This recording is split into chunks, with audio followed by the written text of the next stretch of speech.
প্রিয় সুধী, এই পর্যায়ে আপনাদের সম্মুখে মাদ্রাসার বিভিন্ন বিষয় সহ পড়ালেখার মান সম্পর্কে গুরুত্বপূর্ণ আলোচনা করবেন সুযোগ্য সুদক্ষ প্রধান শিক্ষক হযরত মাওলানা ইসহাক পারভেজ সাহেব।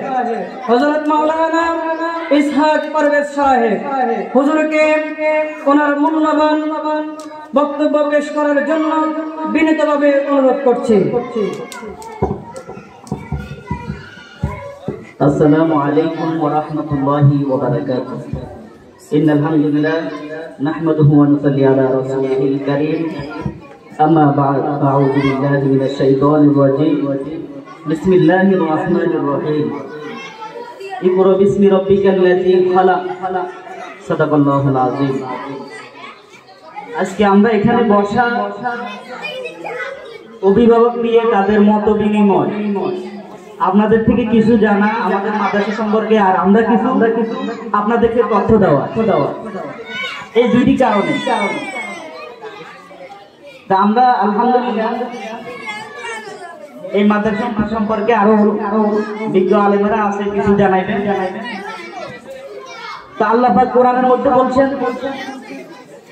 ধরো তোমার প্রভুর নামে যিনি তোমাকে সৃষ্টি করেছে। তো এখানে কি পড়াটার কথা আল্লাহ তাআলা বলছেন, তালাবুল ইলমি ফারিদাতুন আলা কুল্লি মুসলিম, অর্থাৎ দ্বীনি শিক্ষা, দ্বীনি ইলম এটা অর্জন করা আমাদের সবার উপরে ফরজ। খালি স্কুল, খালি মাদ্রাসা না, এখানে মহিলা সেক্টর আছে, আর আমাদের মাদ্রাসাটার সামনে মহিলা মাদ্রাসা হইতেছে, এটা পর্যায়ক্রমে আলিম ফাজিল হয়ে হবে, আরো সামনে ইনশাআল্লাহ যাবে। এখানে আমরা অনেকে জানি যে মাদ্রাসা পড়লে ওই ছাত্রগুলা বাংলা ইংরেজি অঙ্ক পারে না, এই কারণে অনেকে মাদ্রাসায় দেয় না। ঢাকা ইউনিভার্সিটি, চট্টগ্রাম ইউনিভার্সিটি, কুষ্টিয়া ইউনিভার্সিটিতে ক খ শাখার মধ্যে গেলে আপনারা দেখবেন সব ক্লাসে ফার্স্ট ক্লাস এগুলো মাদ্রাসার ছাত্র। কিসের ছাত্র এগুলো? মাদ্রাসার।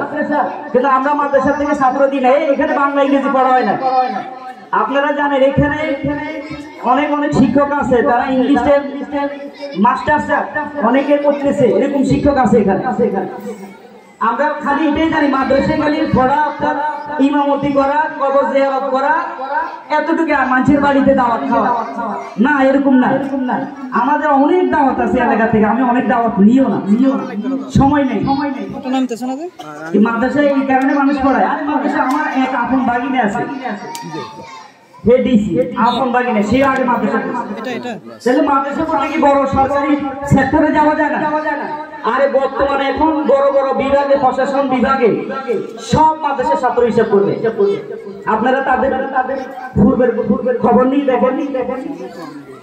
আপনারা বাংলা ইংরেজি মাদ্রাসা পড়েন, এই কারণে কালী স্কুলে ভর্তি করে। আরে মাদ্রাসা আপনাদের বাড়ির লাগে, মাদ্রাসা কি বাংলা ইংরেজি পড়ে না? আপনারা খবর নেন। এই যে বর্তমানে তামিরি মিল্লাত কামিল মাদ্রাসা সারা বাংলাদেশের মধ্যে তারা ফার্স্ট হয়েছে। তো এটা কিন্তু মাদ্রাসা হয়েছে, এটা স্কুল হয় নাই। ওই সবাই মধ্যে হুজুর এখানে মাদ্রাসাতে বাংলা ইংরেজি পড়ে না, মানে মাদ্রাসার মধ্যে খালি আরবিটাই পড়ে। আপনারা মাদ্রাসা সম্পর্কে জানেন না। আর অনেকে বাচ্চা আছে দুর্বল, তা আপনারা বাড়িতে দুর্বল দেয়, এবারে অনেকে পরীক্ষা দেওয়ায়। আপনারা জানেন যিনি বৈদ্যুতিক বাল্ব আবিষ্কার করছে ওনার নাম হচ্ছে এডিসন। উনি ক্লাসের সবচেয়ে দুর্বল ছাত্র ছিল। তো ওনার শিক্ষক তার কাগজ দিয়ে লিখে দিছে যে আপনার শিক্ষককে, আপনার সন্তানকে আমরা রাখতে পারতেছি না। ছাত্র বাড়ির দেখো, মা এটা কিসের নোটিশ? তো বাবা তুমি যে সবচেয়ে যোগ্য ছাত্র, এই কারণে তোমার শিক্ষক এই চিঠিটা দিছে, এই নোটিশটা দিছে। মানে সন্তানের মন ভাঙতে দেয় নাই। এখন দেখতেছে ছাত্রগুলো আপনারা দুর্বল, আপনারা বার্ষিক পরীক্ষায় দেন না, আপনারা কিভাবে আগে পরীক্ষা দেওয়া মানে সন্তানের মেধা নির্ণয় করা, যাচাই করা হয়। অল্প কিছু টাকার জন্য পরীক্ষা দেয়, অর্থাৎ ছাত্রটা দুর্বল, আপনাদের কাছে আপনার মন ভাঙিয়ে গেছে, আপনি তারে আপনি ছিল তার মনটা ভাঙিয়ে দিলেন। একবার না পারিলে দেখো শতবার। আপনারা চেষ্টা করেন মাদ্রাসায় পড়ান, যে আমরা অনেক সবাই প্রস্তুত নিয়েছি যে আমরা ছাত্রদেরকে ভালো করে সময় দিব, ছাত্রদেরকে ওইভাবে গড়ে তুলবো, কিন্তু আপনারা ছাত্রদেরকে ফাঁকান না। ওই মায়ের স্বাস্থ্য বোন মারা গেছে, ওই বিয়ে চলে গেছে, তো এই ছাত্রগুলো কেউ এক সপ্তাহ নাই, এক মাস নাই, এই ছাত্রগুলোর আমাদের সিলেবাস আছে, প্রথম দ্বিতীয় তৃতীয় 3 ভাগে আমাদের সেমিস্টার পরীক্ষা হয়। তা আপনাদের মাটি দিয়ে 1 মাস নিছেন, তার ভাড়াটা কে দিবে? এটা কি আপনি তার ভাড়া পড়বেন? আপনি চাইছেন যে আপনার সন্তানকে নষ্ট করতেছেন, আর বলবেন মাদ্রাসার হুজুরের দোষ, ওই শিক্ষকের দোষ, ওই স্কুলের টিচারের দোষ।